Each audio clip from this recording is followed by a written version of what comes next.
Boa noite, irmãos e irmãs. Estamos aqui nessa noite para dar continuidade aí ao culto de adoração e louvor ao Senhor. Eu quero convidar você que está em casa a abrir a sua Bíblia na carta de 1 Pedro, no Novo Testamento, primeira epístola de Pedro, capítulo 5.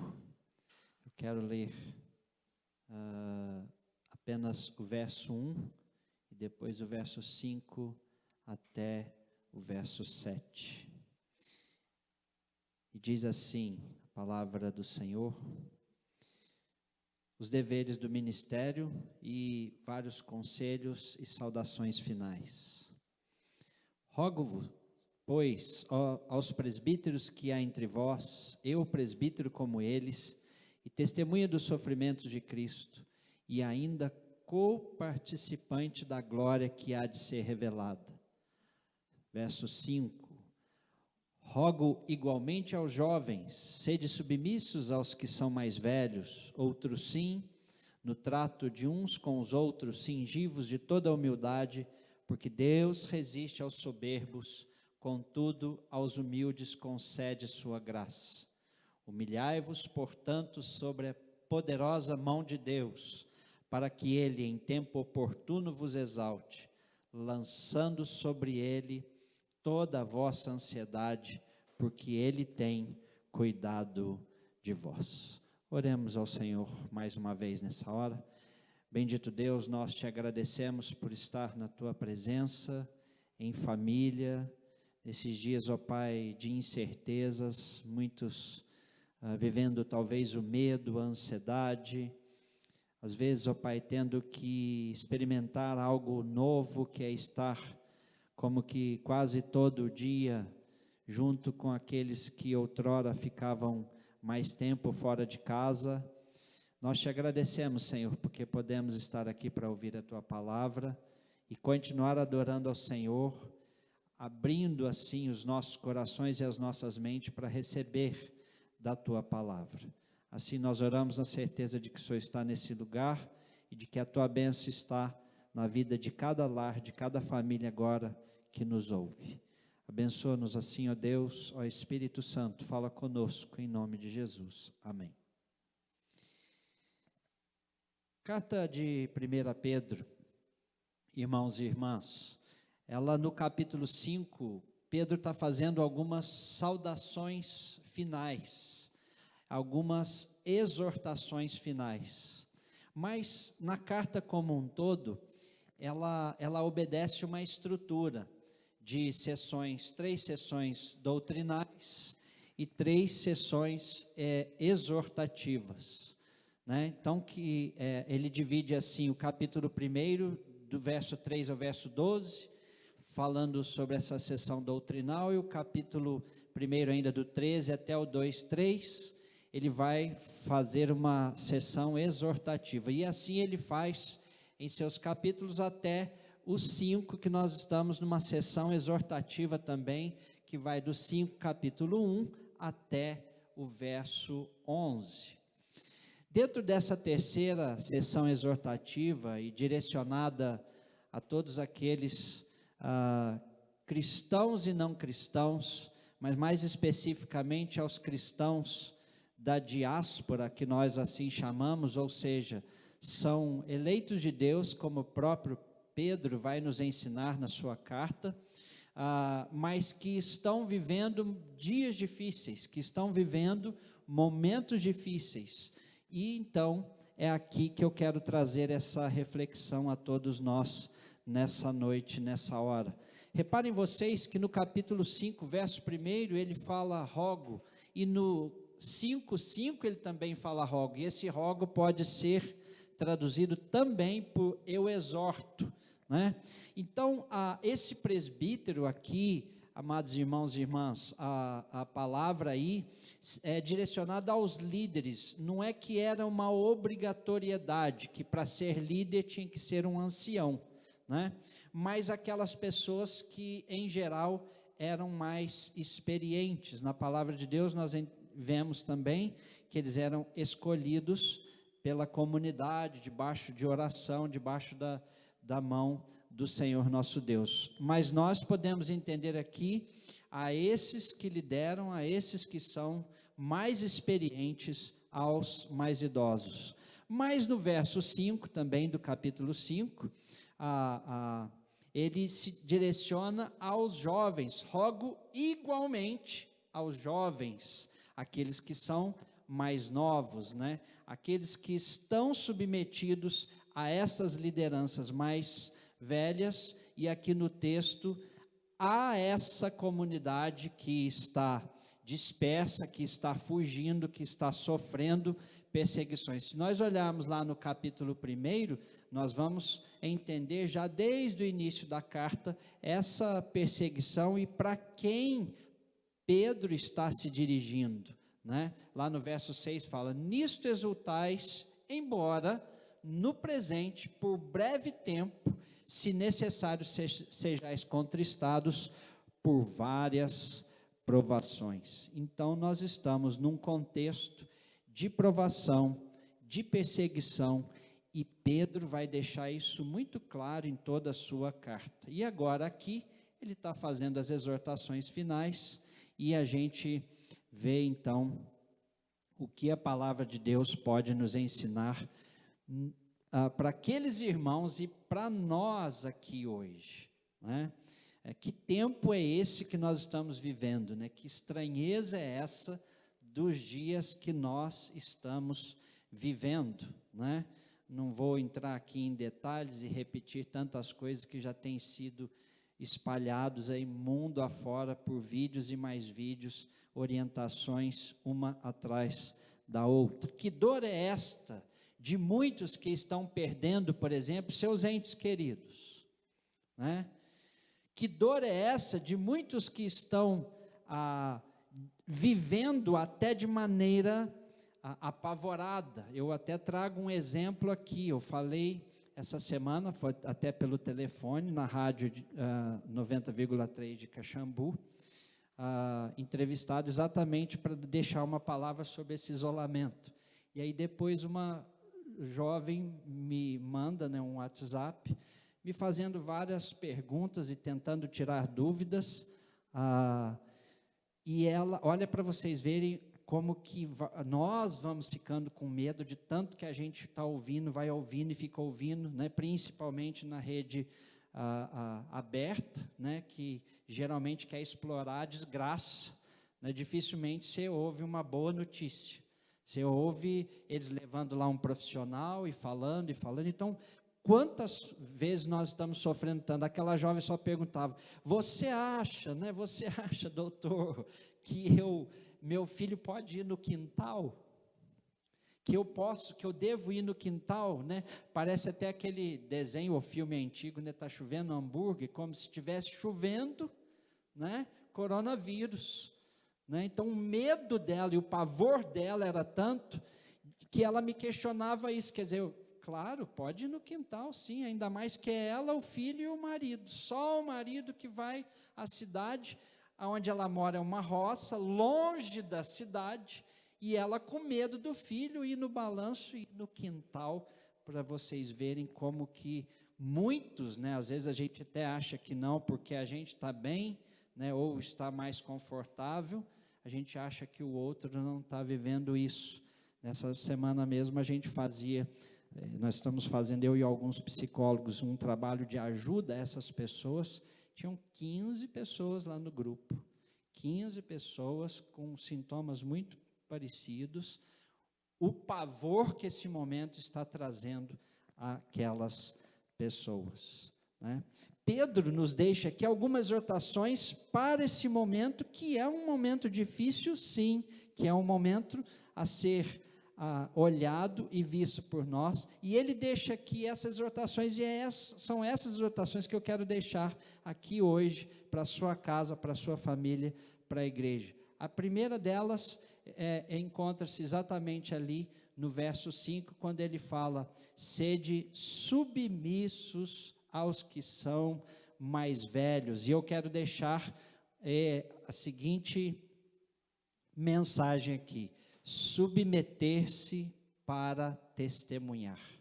Submeter-se para testemunhar. Pedro dirige essa palavra aos mais jovens, mas também a uma comunidade jovem, né? No verso 1, nós vemos ele dirigindo aos mais velhos, e no verso 5, a esses que são liderados. A palavra mais velho aqui é presbiteroi. Agora, olha que interessante quando você faz um paralelo, né? E que são apontados como testemunhas. E olha que outra coisa interessante, esse mesmo presbiteroi são testemunhas, e pode ser traduzido também como mártires, que lá na frente você vai ter a palavra testemunha e mártir, sendo a mesma palavra usada. Ou seja, nós temos aqui aqueles que têm a experiência da palavra de Deus, e que por isso a igreja, a comunidade, os mais jovens devem se submeter a eles. Aqui eu vejo dois sentidos dessa experiência da gente se submeter à liderança. O primeiro, ou são aqueles que estiveram presentes, são testemunhas, né, oculares, viram e podem falar do que Cristo sofreu, como Pedro. Pedro podia falar porque ele viu tudo que Cristo sofreu, né? Nós temos visto hoje pessoas sofrerem, né? Ou são aqueles que falam, que dão testemunho de algo, e que morrem ou estão dispostos a morrer por aquilo que eles estão declarando. Você está submisso, você é um verdadeiro testemunha do que Jesus fez por nós. Os verdadeiros testemunhos são mártires, e mártires estão dispostos a morrer por aquilo que eles falam. Então se submeta para que você possa ser testemunha. Você consegue visualizar isso na sua vida?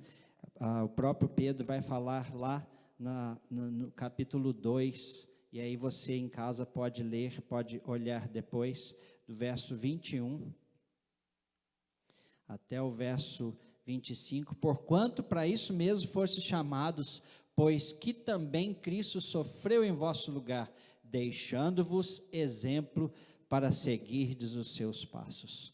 Nós devemos seguir o exemplo de Cristo, o que ele fez por nós e o que nós devemos repetir e fazer aos outros.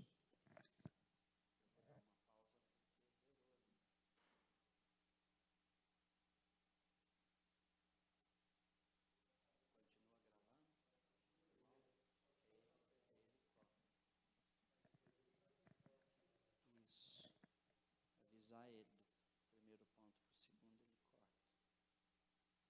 Segunda coisa que eu vejo aqui, amados irmãos e irmãs, é humilhar-se para não ensoberbecer. Olha que palavra até meio complicada, né? Ensoberbecer, né?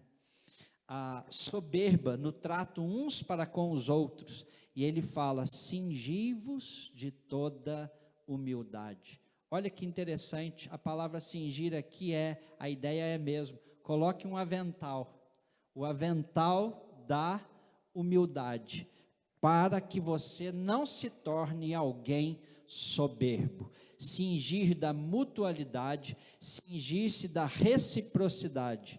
E o que é então esse avental? É a humildade. No Filipenses 2:3, Paulo nos escreve, né? Nada façais por partidarismo ou vanglória, mas por humildade, considerando o outro superior a si mesmo. Nesses dias de luta, nesses dias de luto, nesses dias onde estamos muito mais próximos dos nossos, né, dos tios, netos, o dia inteiro com os avós, né, nesses dias onde o mesmo cômodo da casa é dividido o tempo todo um com o outro, é hora da gente poder se humilhar e olhar para o outro, não com partidarismo, não com vanglória. É o momento ótimo para a gente poder exercer essa nossa humildade, vestir o avental realmente da humildade. E sabem por que é que nós devemos cumprir essa exortação?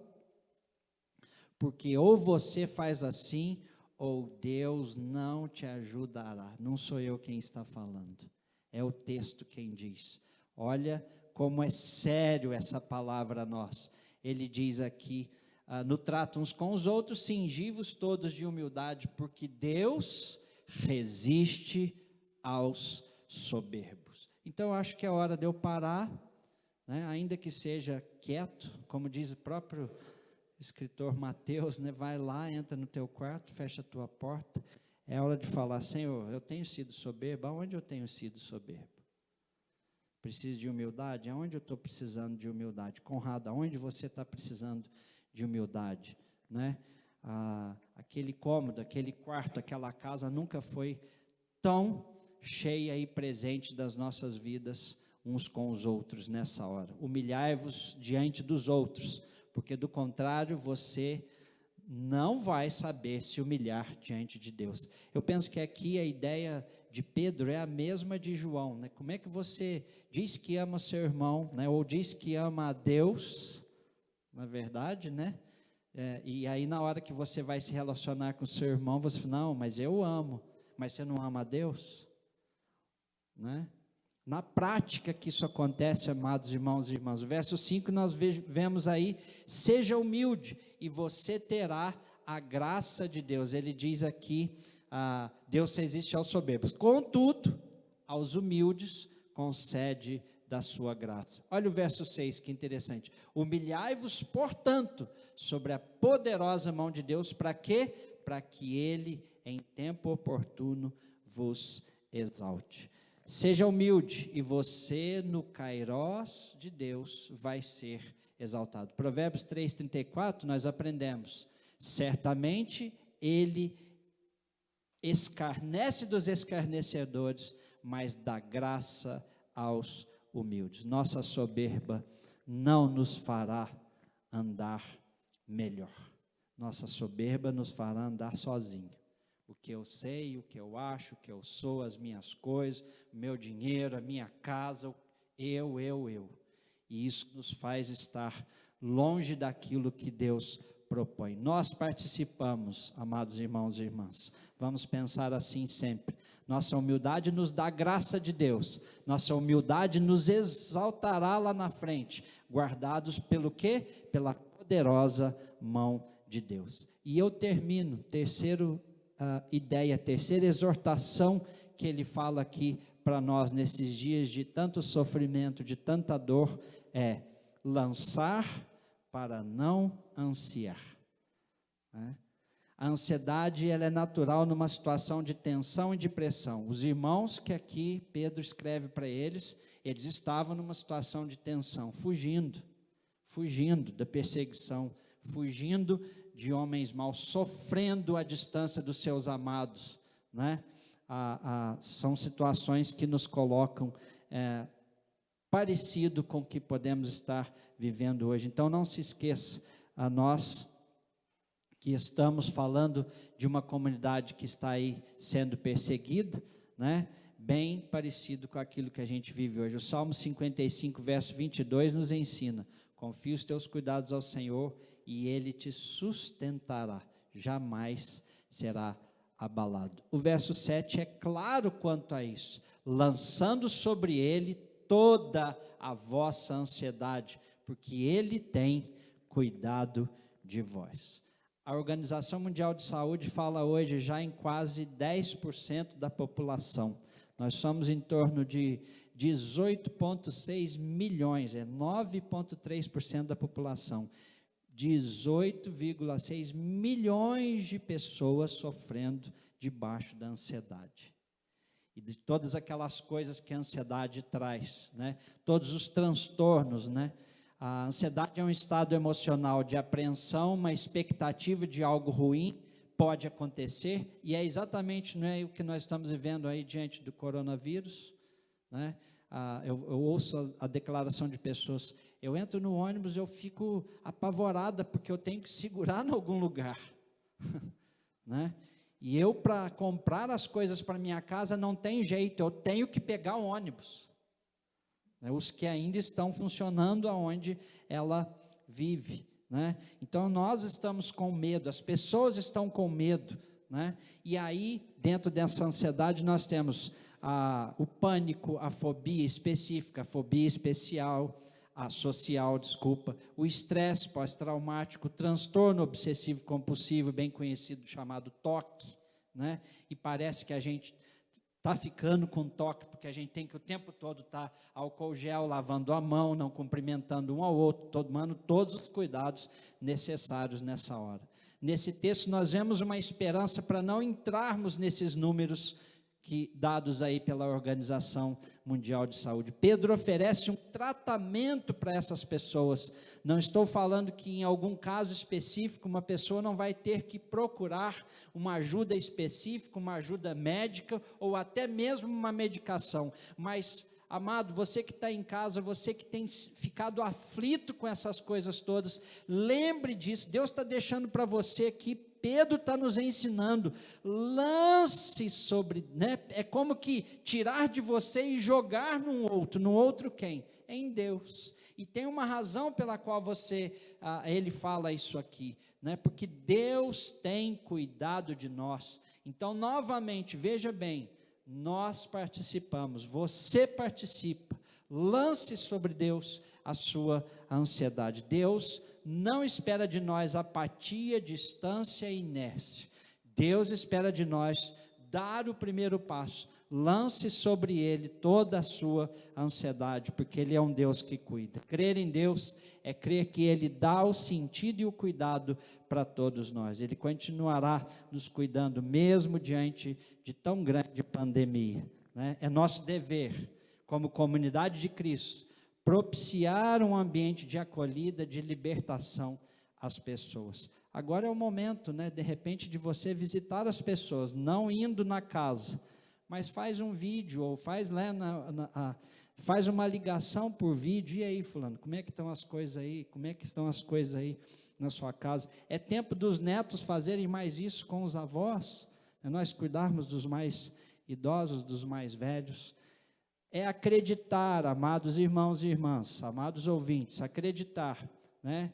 Como já está provado cientificamente, que quando nós meditamos, quando nós oramos, o nosso sistema límbico cerebral, ele é trabalhado, ou seja, é o sistema que regula fisiologicamente as nossas emoções. Então, além do poder de Deus atuando, você pode crer que Deus está deixando esse recado, porque Ele sabia o que deve acontecer. Então, quando você ora, você declara para Deus: Senhor, quero deixar esses meus medos, quero deixar essa minha ansiedade, eu posso estar sendo arrogante, querendo segurar tudo na minha mão, e é hora de eu realmente me humilhar e fazer esse exercício. E olha que interessante, quando ele fala lançar sobre Ele toda a nossa ansiedade, porque Ele tem cuidado de nós, a gente lembra do verso 6, quando ele fala: humilhe debaixo da poderosa mão de Deus. Se você ler o Velho Testamento, você vai ver lá no Salmo 36, 12, com mão poderosa Deus tirou Israel das mãos do Egito. E os profetas falaram sobre isso. Jeremias fala a Zedequias: pelejarei eu mesmo contra vós outros, com braço estendido e com mão poderosa. Ezequiel, capítulo 20, verso 33, nós lemos: com poderosa mão e com braço estendido, Deus iria reinar sobre o povo. E a gente vai concluindo. Deus está lembrando aqueles irmãos, a nós, que quando Ele quer, com a sua poderosa mão, Ele pode nos livrar dessa ansiedade, dessas coisas que estão nos atacando nesses dias. Deus, em seu tempo oportuno, nos ajudará. Jesus mesmo nos ensinou, não é verdade? Pois todo aquele que se exalta será humilhado, e todo aquele que se humilha será exaltado. Submeter para a gente testemunhar, humilhar para a gente não se ensoberbecer, e lançar sobre Deus para a gente não estar ansioso com nada. Deus está cuidando de todas as coisas. Dependa disso e fique debaixo da sua poderosa graça. Amém? Vamos orar e assim receber a bênção do Senhor.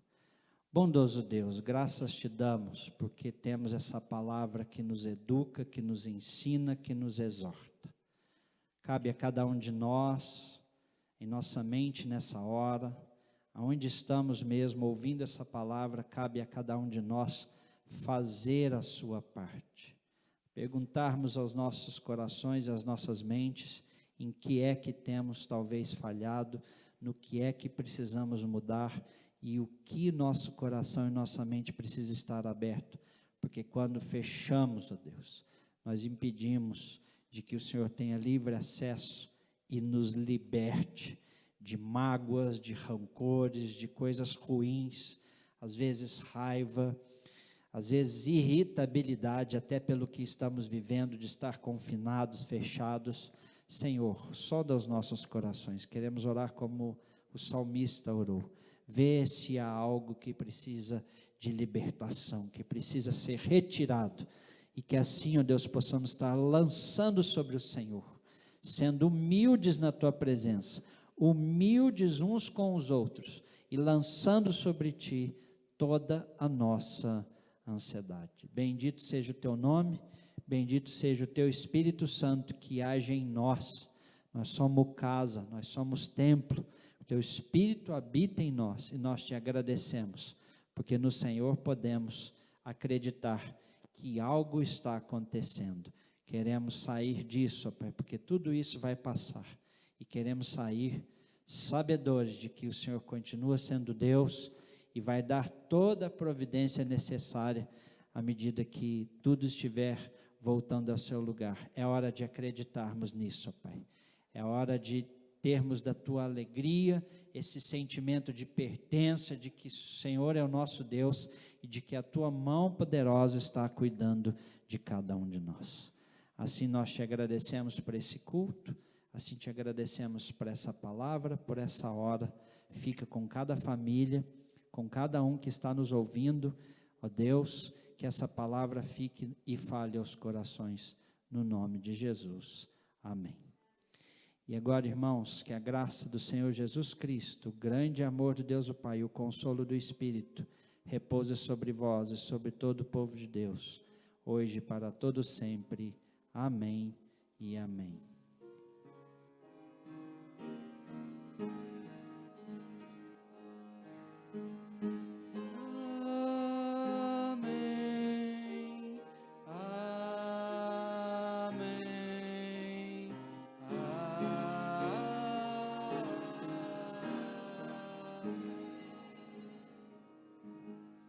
Amém. Fiquem na paz.